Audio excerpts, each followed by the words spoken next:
Let's start with last year. Absolutely happy memories, your first championship. Tell me how long it took to sink in and when you really felt like you could revel in that title tag.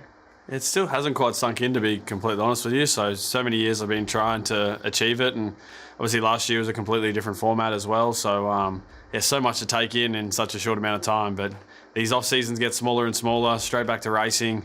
It all feels like one continuous season from the moment I started in Supercars in 2013 to now. But hard to also process because so many years of trying and coming close, but never being able to achieve it. So it'd be something I'll probably reflect on a bit more towards the end of my career, and having interviews like this, you'll watch back at some point or pop up and you'll be like, oh yeah, that's pretty cool. But nothing's really changed since last year for me anyway, just other than having a nicer off season, knowing that it didn't have to say, oh, what about next year? So it's pretty cool.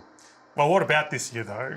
The number one question's one. You've already talked a little bit about it. Tell me a bit about the thinking about not wanting to move to the number one or being a little bit hesitant about it. What's the attachment about with the 25, and how do you feel now you've seen it on the car? Yeah, it's funny. Like, I mean, when you're at signing sessions with heaps of fans, or you start to get a bit symbolic about your race number. So 25 has been one that I've obviously adapted once I got to Walkinshaw TWG Racing, and I've had all my success here with the team, winning the championship and winning a Bathurst. So I know that number for me is hard. I've only just started to work out how to sign it properly on posters. So I'll still probably stick with that this year, but the team itself's history with the car 1 and car 2 from its golden era with the Holden Racing Team days was something too hard to pass up on to let all the guys and girls be able to have that car at the workshop.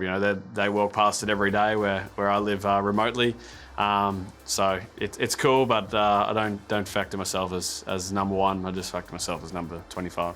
Well, the number 1-2 thing is very interesting, not only for the history element, but the fact you're bringing that to the first year with Toyota, to race the first Toyota with the number 1.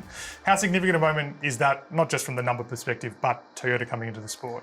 Yeah, it's obviously two things. Obviously, Toyota coming into the sport is super exciting for all the fans. It's super exciting for our team to be a homologation team again, see the work and load and the effort they've put in from last year to this year to create a new Gen 3 GR Supra is something pretty cool. And I know once the first round kicks off, there's going to be a lot of, weeping eyes at the team because some people have just spent an enormous amount of hours to get this on the racetrack.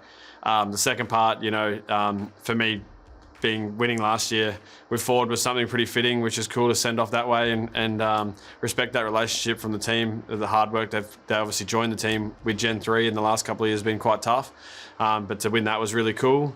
But saying it's for us, it's still the same team, just the brand's changing this year. So it's not like I've jumped with the championship from another team to another team. We're still the same team, just representing a different manufacturer this year.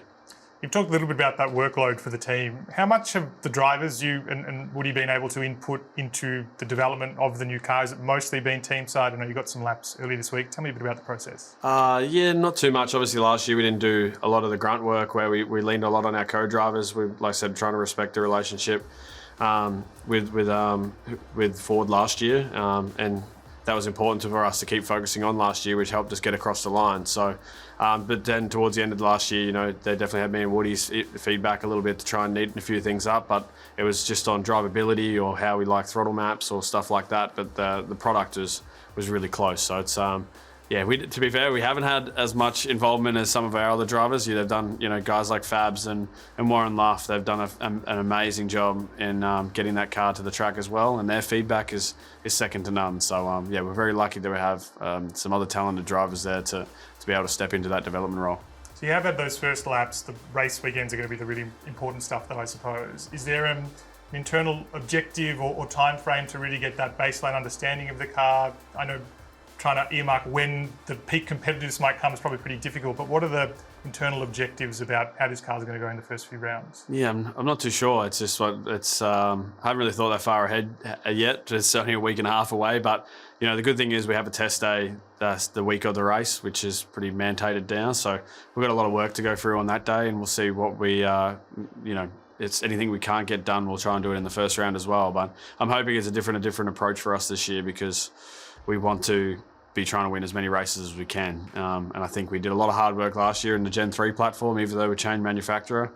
I feel like we've got a pretty good idea of where we need to tune a car to if it is out of the window. So So I want to have a look at a broader outlook for this season. The first with that finals campaign. Obviously, last year went very well. We talked a lot about preparing for the finals, making sure the car was in the right place. I guess it's a little bit different this year given the manufacturer work. But do you think that set a bit of a trend that people are going to be looking much further down the line to the finals this season, the way you guys approached it last year? Yeah, we've definitely shown last year that there is an approach where you can try and give yourself the best shot going into the finals. So I would be probably surprised if some teams don't take that approach, especially when you don't feel like week in, week out, you can put your best foot forward and you're a little bit behind the competition. You need to sometimes go exploring. So I'd like to think there'll be some people that will adopt that for sure. For us, I hope that we don't need to adopt it. Hope we can just roll out some fast cars and a bit of tuning here and there. And we did a lot of our hard work last year. So we'll see how we go. And the relationship with Woody, this is his third year now. He was starting to really push you quite hard at the end, did contribute to the title as well.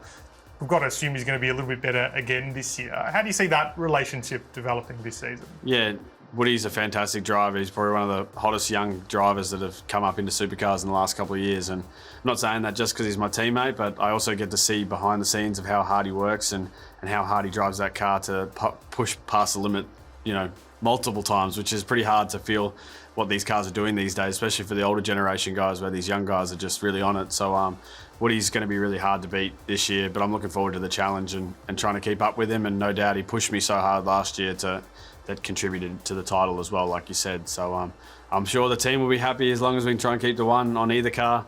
But you need a strong team around you, and you need a strong teammate. And me and Woody played pretty good. I'm sure there'll be a time where we'll race extremely hard, and if it's fighting for first and second on the track, we'll both be pretty happy for that.